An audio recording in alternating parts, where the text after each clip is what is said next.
where is the mold coming from? How can you find the mold? What's the actual root source? Well, you always got to look at your HVAC system and you got to look at your crawl space if you have a crawl space or a basement. So it's always coming from beneath you, and then it's typically coming in through the vents, right?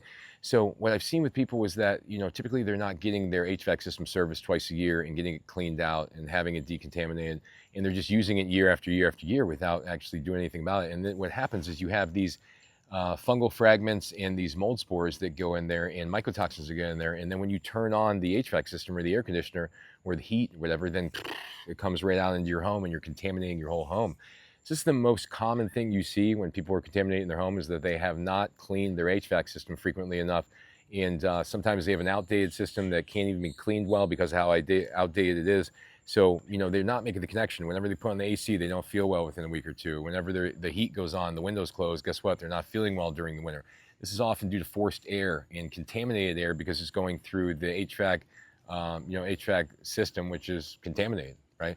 So that's the number one way. The number two way that people, get exposed to mold in their home is going to be through their basement or through their crawl space, because if there's mold down there, first of all, there's more humidity down there. And if there's mold down there, what happens is the mycotoxins, the the vapors from the mold basically start to release into, the kitchen, the areas above the basement, etc.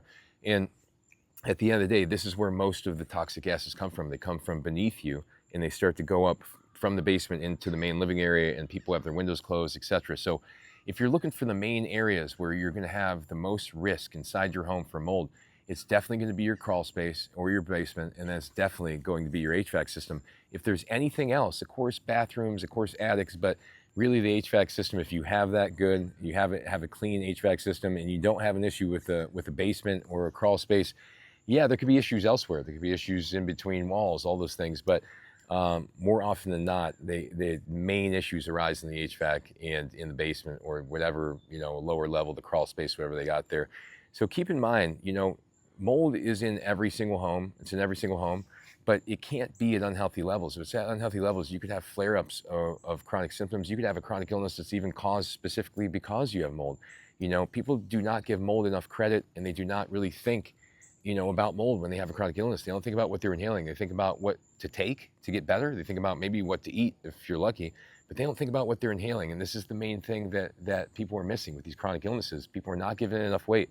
There is endless kids out there who have chronic illnesses, and endless adults that have disregarded the air quality issue, and disregarded air quality 100%. And they keep going back for these fixes when they're not realizing it's what they're inhaling, and that's why it's chronically activating their immune system. We're inhaling it over and over and over again. So hopefully you learned something in this video. HVAC systems that are dirty are the main cause. If you have any concern about your HVAC system, go ahead and do a swab, do an MS swab of the HVAC system, or go ahead and put a petri dish in the HVAC system, see how it looks after several hours with the petri dish. Don't follow the directions on there, leave it in there for several hours, and then see how it looks several days from now. You got to test your HVAC system. You got to get it cleaned out. And absolutely, if you have a basement, you got to better make darn sure that it's not moist down there. There's not water issues. You don't have just, and if you have a crawl space, it's going to be extremely important, because it's 60% of your air quality is going to be due to your crawl space. Your crawl space often represents the majority of your air quality. Your basement, same thing. So with the air rising, with these things rising, you have to focus on what's beneath you first and foremost. So go to my website, endsickness.org. I get hundreds of articles, hundreds of videos in there teaching you how to heal yourself. Take care.